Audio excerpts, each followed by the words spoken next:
Hello and welcome.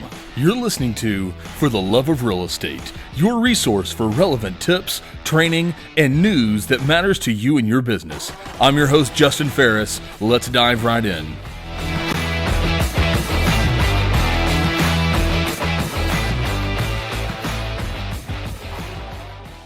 Hey, I'm here with Mike Begneaud on today's show, who is a owner-investor in the Keller Williams office here in Bentonville and Fayetteville, Arkansas. Mike, thank you so much for being on. I appreciate you. Well, hey, this is a compliment and a privilege, and happy, just real excited about talking with you today. So. Yeah, Mike, you've been a great mentor to me, and I've seen you mentor so many people coming into business. Tell me a little bit about what it was like when you came into the business and when you came into the business. Well, I got into real estate when the dinosaurs were roaming across the countryside, and wow, it was 1989, and I was 25 and got my license. I was in Southern California, and it kind of seemed like the thing to do. I didn't have a lot of direction, a lot of guidance. I kind of fell into the industry. And definitely, it was a complete sink or swim industry that I entered into back in the day. I did eventually find some real estate self-help. Roger Butcher and Tom Hopkins there was only a couple people that had these kind of how-to in real estate. And I did remember eventually after failing the first 6 months, I tell people, hey, look, if you're looking, for a fast starter, you may not want to look at my story. I sold one home my first year in real estate. It really was a battle. I've told agents I don't wish the first year of real estate on anybody. It can really be difficult. But it's worth it. I also tell them you've got to battle it out, and you've got to battle through that initial startup phase to get it going. So. Yeah. Well, speaking of that startup phase, we were speaking last night about the objections that all new agents and agents in general really fear. We were going over one of them. When someone sitting at their dining room table looks at you and says, so out of all the agents in this area, why should I use you? Oh, nothing would strike fear in my heart, the sweat in the palms. The truth is I didn't have an answer to that because I did not know how to articulate my value. I quite honestly did not know what value that I brought to the table. I just thought people selected real estate agents because they like them or because of what they know, their knowledge, and I knew that wasn't at a high premium. Mm-hmm. So I would sit back and say, ask me anything, just don't ask me why me and not somebody else, because I'm going to fumble around with that, and I'm going to say, you know what, hey, if I were you, I'd talk to them also, Yeah. So it developed for me over the years. The realization that I felt at one point that I'm getting good at this and that I am providing some counsel and some things. But really, I'm going to tell you right now, it's page 95 on the MREA book, which talks about what value we bring to a buyer and the top 10 elements of value for both the buyer and for the seller. It's on page 95. When I read that, I thought, well, I've experienced all these things and I know all these things, but I never could articulate that. Now I can articulate it. You ask me why you should hire me? Sit back and get comfortable, because we're going to talk about it. We're going to talk about the benefit that I bring to the table. And I tell them that I appreciate them asking me, because in the absence of value, the only thing that matters is cost. In other words, all we have to talk about is the cost, what my fee is. If you don't understand the value that I'm bringing to you, then it becomes a very one-dimensional conversation. So thank you for giving me the opportunity, is what I tell them. Let's talk about some of the things that you're not going to have to worry about with me being involved, and going from there. It's all in the book too. Yeah, we'll post that list from page 95 in the Millionaire Real Estate Agent along in the description of this, because it is going to be a little different for everyone, talking about the value they bring. But it doesn't sound like a question you shy away from anymore. Love it. That's phenomenal. That definitely scares I would say a lot of veteran real estate agents are terrified of that question. Great objection handler, Mike. Also, we talked about, what do you do when someone says, will you cut your commission for me? Yeah, that's when my response to that is just to smile and say, yeah, no. Just a straight no? No.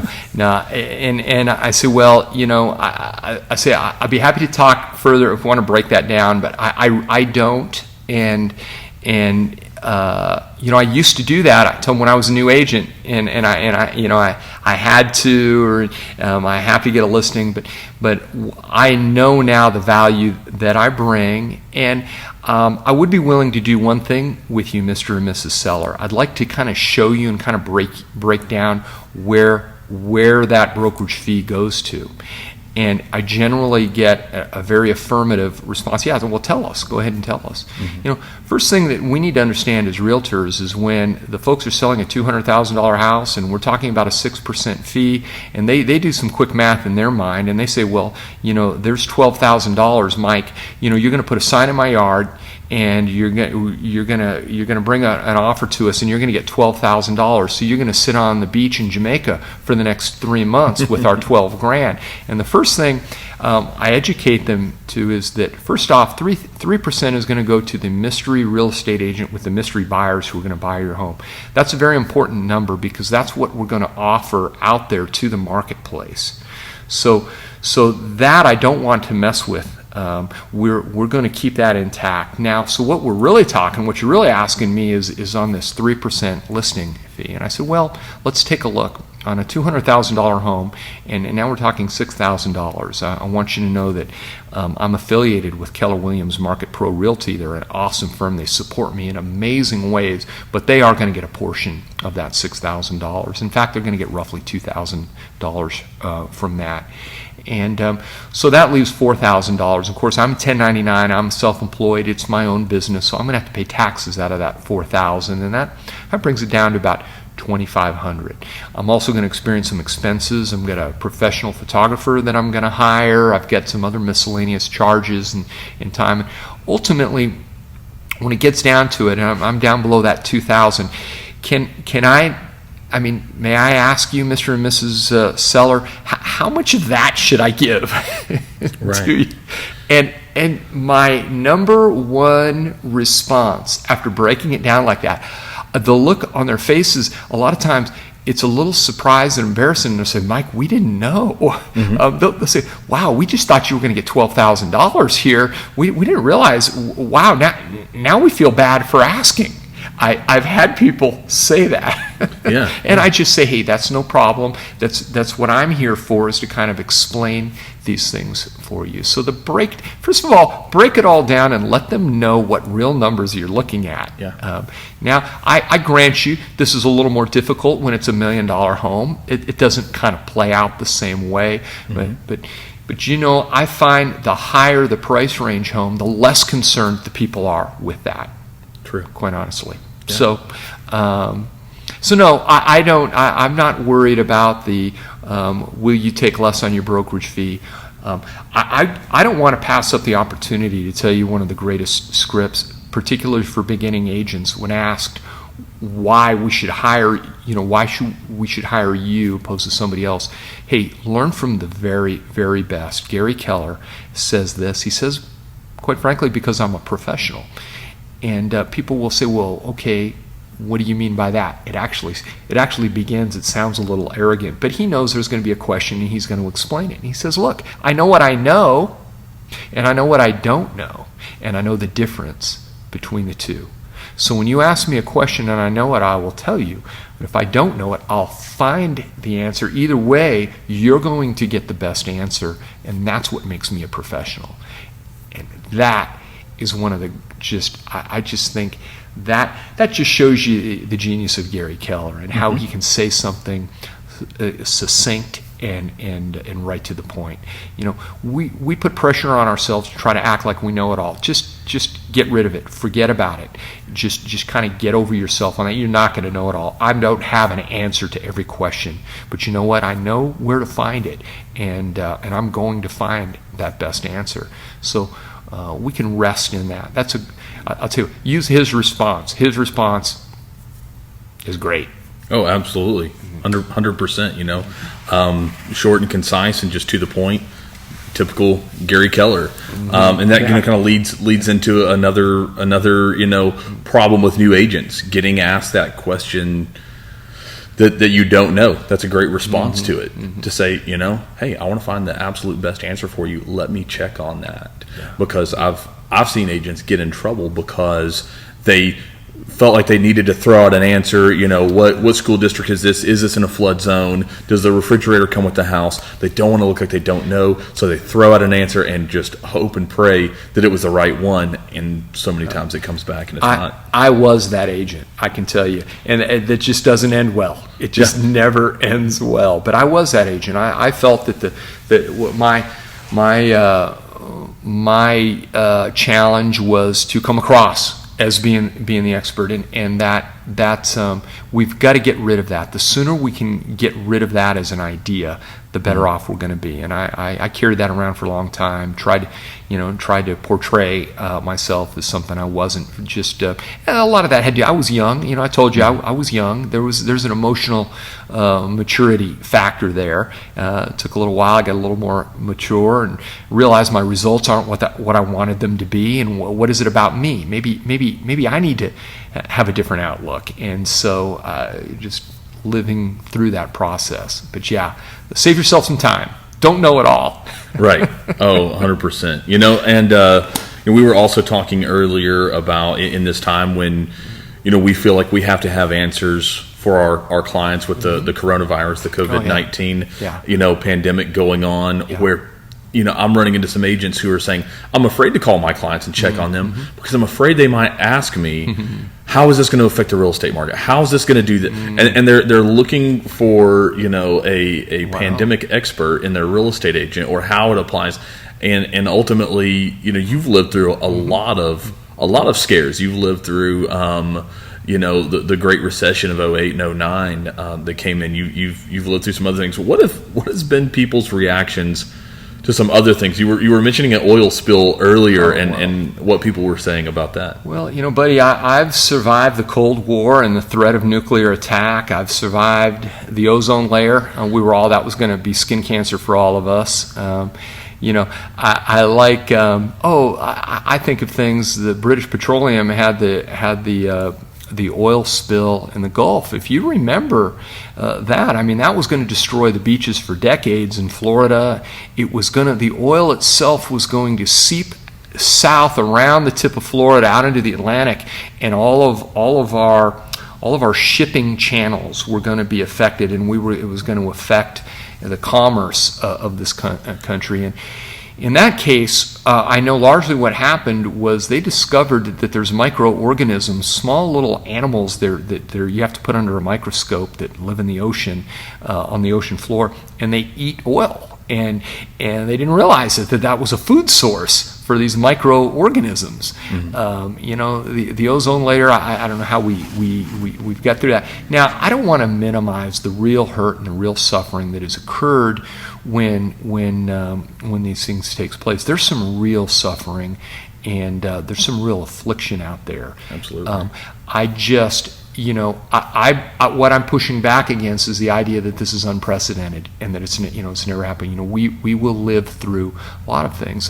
Pandemically, the HIV crisis created a lot of fear in 1991 and 1992. It shaped politics. If you can remember a time in our politics where it was really said of any candidate that to understand the depths of HIV, which has definitely affected millions of Americans. But if you look at the reports, that we were all going to lose family members at one point in time, and And I'll tell you, what's great is what we didn't know initially was that some great medical companies were going to step up and provide some amazing answers to that. There are people now with the HIV virus that live long, healthy, vibrant lives. We came up with some medical answers. So there's reason in our history to hope that I know right now today, there's some medical companies that are in overdrive, coming up with something that will slow the spread of this virus and ultimately create a vaccine. Vaccines generally take 5 years. I'm not an expert. They generally take 5 years to develop, but they're already saying within a year to 18 months. Yeah. So what I would say to folks, let's all breathe. Let's just all breathe here and work through it. If we want to talk personally, I understand a lot of realtors, maybe listening to this. Thank God that we're dealing with a commodity that is as stable as real estate.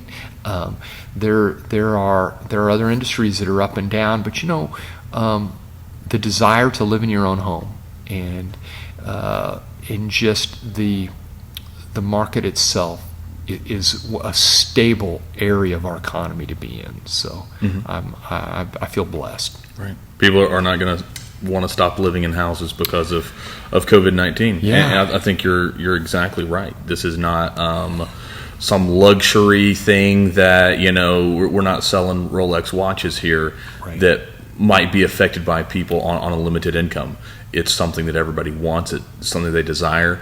We've got the technology now with the consumer app, the consumer search app, where people are sitting at home right now and online traffic is through the roof. Streaming services are having a hard time keeping up with bandwidth. You've got, I received more leads online during this pandemic than I did beforehand because people are, sitting at home. They're online a lot more. People tend to shop whenever they're down. They're not able to be around their friends. You talked about, someone who was saying, get out while you still can. Get out of this real estate game while you still can. I saw that. And there's always going to be those outliers who absolutely freak out and lose it, and they're gone. Yeah. Because this is a business that's low barrier to entry. They let me in. So there's a low barrier to entry. Do you think this is going to cause some agents who maybe don't have those good mentors, don't have that good training, don't have their businesses set up right to jump out of the boat? Oh, I think we've seen that, initially, and fear is a driver, and we all want to think that we act proactively, that we do things for positive reasons, but the reality is we'll do more to avoid pain and out of fear than we'll do anything. Just as a species, just as it's kind of who we are, and fear will drive it. Quite frankly, when you look at the number of licensed agents there are, having spent a career in this, do you know that a third of them just quite frankly shouldn't be licensed and shouldn't be in the business? They're not committed to raising their skill. They're not committed to training. They're not committed to being the best they can be, and they shouldn't be in the business. But a great market and a great time allows them to kind of hang around and sell a home here or there and actually make real money and pay some bills. But when we face uncertainty, when a little adversity comes into the picture, they're gone. And what I would want to say is, be glad if you're one of the other 2/3 of the people. Understand that, hey, it's not amateur hour anymore. It's going to be it's going to be professional time. And you mentioned the fear of talking to your existing client about what's going on. You know what? We're not expected to be experts on the future, but you know what we can be? We can be the local real estate expert on the past 24 hours. What I mean is, how many homes went under contract in the last 24 hours? I'm talking with you, Justin, and it's Wednesday. But I know that Monday, 50 homes in Benton and Washington County went under contract. And I'm able to tell that to my clients. We're not naive in identifying the real possibility of a recession and that less homes may be bought and sold moving forward. But right now, that's business as usual, because that is about what our average is in Benton and Washington County per day, is about 50 homes going under contract. So when I call and I tell my client that gives them some comfort. It gives them, I can provide them. Now I got to tell them that I'm watching that number on a daily basis. That number starts to drop. We got to let them know this is here's where we are, and this is what's happening. There again, the not wanting to call, that there's a little fear. There's a little fear that gets into us. It comes into us naturally. So yeah, no doubt, for sure. And I think you're exactly right. The things that we will do out of fear many times harm us more than the thing that we were afraid of. Oh, yes. That we were trying to get away from or trying to avoid. We ended up, hurting ourselves. Just in sometimes the cure can be worse than the thing that we're trying to defeat. And so definitely some great things to keep in mind. Now, Mike, you're our director of growth here. Talk a little bit about going forward into the rest of 2020. We don't know what it will hold. But you're still doing a great job of recruiting, and I call it evangelizing for Keller Williams. Yeah. How many people have you brought into the business just in this year? Yeah, well, I talked with quite a few new agents, new professionals that have joined our company. I think I had the privilege.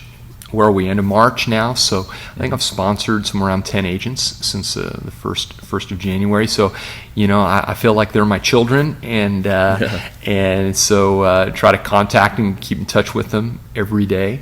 But what I tell them is know some things now, some things that are important now that are mostly anecdotal in a great time when everything's rocking and rolling.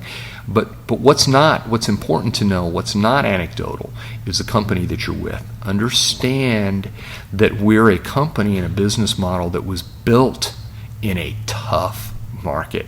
And as far as the compensation plan and the way things are set up, like profit share and opening our books to financials so that everyone can have accountability and some transparency, that was all required in the mid-'80s when Gary put this business model together. Interest rates were double digits. The S&L crisis in Texas was happening. In other words, the bankers, there was a tax, the 1986 Congress passed a new tax plan which cut all the loopholes in investing in real estate. It devalued real estate a great deal. It's in that climate that Gary was looking around in a very deeply competitive market in Austin and put together this business model. So we're not a fair weather company. Okay, we're actually a company that gains market share in a rough, tough market. And that best evidence was the Great Recession, 2008, 2009, 2010. I think we were, in some categories, we were the fifth real estate company going into that recession. In depends on the category that you're measuring, but we were fifth in a lot of categories: units, agent count. And we came out of that recession number one, and quickly moving towards number one. I think it was 2017 when we attained number one in agent count worldwide, number one in units worldwide, and number one in closed sales volume worldwide, never to be relinquished. And so what happened? When the going got tough, we stepped up. This business model is built, and our market center. You got me on a roll. Our market center in Northwest Arkansas is super sustainable. First off, we're a cash company. We don't owe any money. We don't borrow any money. We are a cash. Our cash reserves, well, we've got our financial statements every month, but we're just a little under $400,000 in cash. Are we profitable? Well, hey, I think I said earlier it's March. It's April 1st. Happy April Fool's Day. Yeah. But we just completed a March, our biggest March in the history of our company in terms of company dollar and profit. So are we in a position? Could we take a downturn? Justin, we can take a little downturn. Yeah. We can take a 2-year downturn. Now, I don't want that. And I hope that we turn out of this in a matter of days or weeks. And however, we're built for some battle. We can get lean and mean, and we're not going anywhere.